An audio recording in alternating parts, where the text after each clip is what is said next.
Umabot sa hanggang 33,000 tao ang posible raw masawi kapag tumama ang 7.2 magnitude na lindol sa ilang lugar sa Metro Manila at ilang karatig probinsya. Yan na nga ang pinangangambahang The Big One ng PHIVOLCS. Paano nga ba natin mapaghahandaan ito? Pag-uusapan natin yan kasama ang UH Resident Analyst, Professor Winnie Monsod. Good morning, Maring Winnie. Morning, Susan. Alam niyo mga kapuso, kung hindi kayo naka-experience ng lindol, hindi kayo matatakot. Pero once you have experienced a lindol, Diyos ko, para bang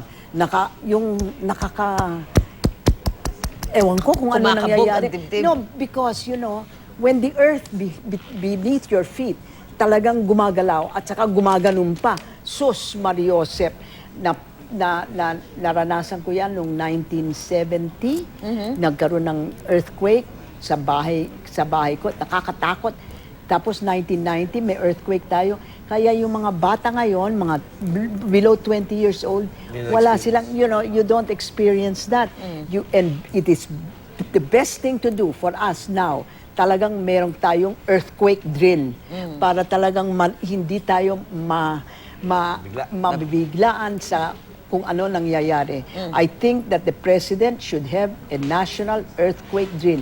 After all, Nepal, nangyayari, Japan, nangyayari, kailangan tayo marunong. At kaugnay niyan, makakapanayam natin, kasama natin sa studio si Quezon City Mayor Herbert Bautista. Good morning, Mayor. Morning, Susan. Ayan, Okay, Mayor, have you ever undergone an earthquake? Where were you when 1990, ma'am, nandiyan ako sa harap ng wildlife. Oh, Nasa loob ako ng kotse. Naramdaman ko biglang gumagano'n. Then, I had to go out dahil mandar eh. Oo. Paglabas kong gano'n, umaalog yung kalye.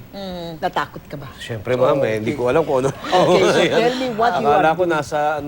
nasa, basta roller coaster eh, umaandar Oh, eh. Maring Winnie, kasi sa Quezon City, 12 barangay daw po yung tinatraverse. Yeah. Oh, ng West Valley Fault. At posibleng makaranas sa matinding damage kapag lumindol. Okay, so tell us what you are doing, Mayor. Ma'am, since 2011, ang basihan po namin yung Disaster Risk Reduction Management Ayan. Act, no? At saka yung UDHALO, no? Nagsasabi na kapag ikaw ay nasa danger zone, yung linalo, kailangan ka ma-extricate, malipat sa isang safer community. No? So, yun yung tinatawag ko na twin document na pwedeng pagsamahin. Ano yon? Yung Disaster saka Reduction yung UDHA. Act at saka yung UDHA. So, yun ang pinaka-legal basis namin. So, nagsimula kami mag-marking muna. With PHIVOLCS and I think OSAID ang tumulong sa amin.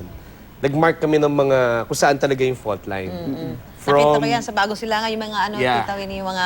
In other words, nakikita Mga ng buong mundo na andyan kayo. Opo. Okay. Tapos, after that, again with PHIVOLCS, nag-dredging kami, nag-drench kami nagukay kami ng malalim. Siguro mga 25 feet more or Wow. less.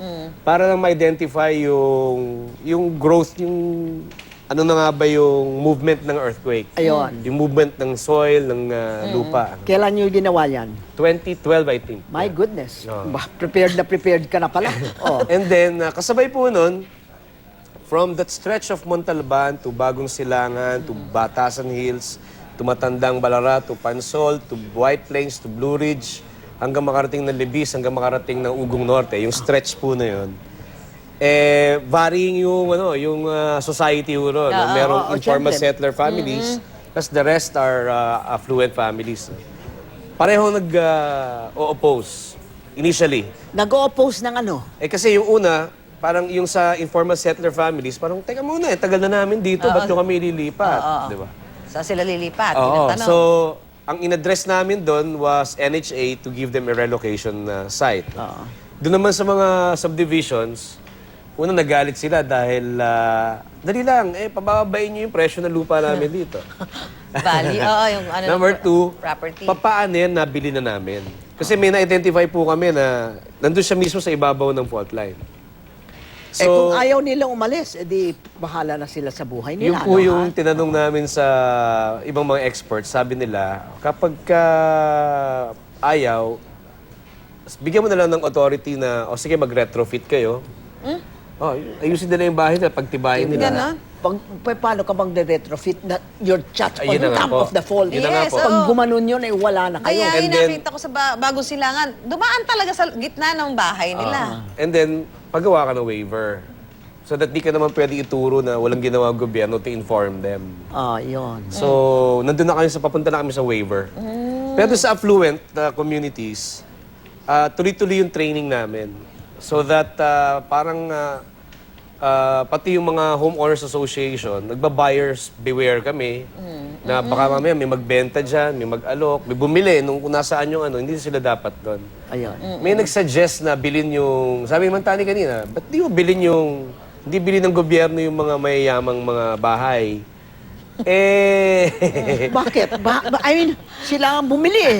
Bakit Saka mas natin may pera bibilhin? sila Ano eh. ba? May pera sila. Sobra naman yun. So, may mga ganung suggestions, even before this guesting, may mga ganung suggestion. Pero, we are studying that possibility. Okay. How many people in Quezon City are in danger? Ayun. Well, almost everybody within Quezon City and outside Quezon City are in danger with the shaking because of the shaking. But directly Death. affected by the fault, about ang casualty, ma'am, according to Dr. Solidum, last night we got to talk to him, about 5,000 people. All right. After all your gagawin nyo para safety, etc., how many do you think you will save? That I cannot predict. That is important. That I cannot predict.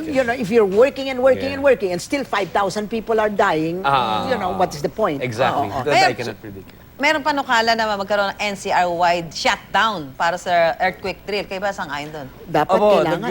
ano ho kami dyan. And in fact, gusto namin gabi, no? Marami nagsasabi na gabi. gabi. Gabi is better. But the problem, ma'am, there is that pagka sabi, okay, nationwide, Metro Manila-wide drill on gabi. So yung mga tao nasa bahay, wala sa opisina. Except yung mga sa mga BPO. Papatayin mo yung ilaw. Wala kang telepono. Patayin street lights. Kailangan announced. I-announce mo para kasi pwede parang- mga tao. And then, yun. Bakit no? hindi naman na-announce ang earthquake Ay, Wala na- nga na Ang predict. kailangan hindi announce para malaman nila kung Kung paano prepared nila sila. gagawin What So, to do? ang problema dun, ma'am, is that baka mamaya, pagka nawala yung kuryente sa kalye, magpanik, yung mga nasasakyan, walang stoplight, magbanggaan, walang radio, hindi ka pag nakikinig ka. So yun yung mga pinag-aaralan pa kung Oo, gagawin kasi yan. hindi Pero- nga tayo prepared na gumawa ng ganong klaseng drill sa gabi. Hindi ba, Mayor, ang Japan has had those drills, so maybe we can just borrow from them their Opo. plan and find out what they do. Kasi mga Japanese, pag may miski galang kasing lindol, naglalakad sila ng, Yes, ma'am. very Armado. carefully, etc. And Opo. they are disciplined. Right. Oh.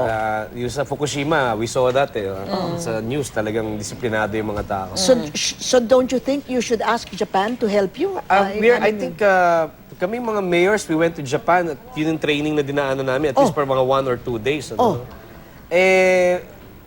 Culturally, magkaiba ho talaga yung...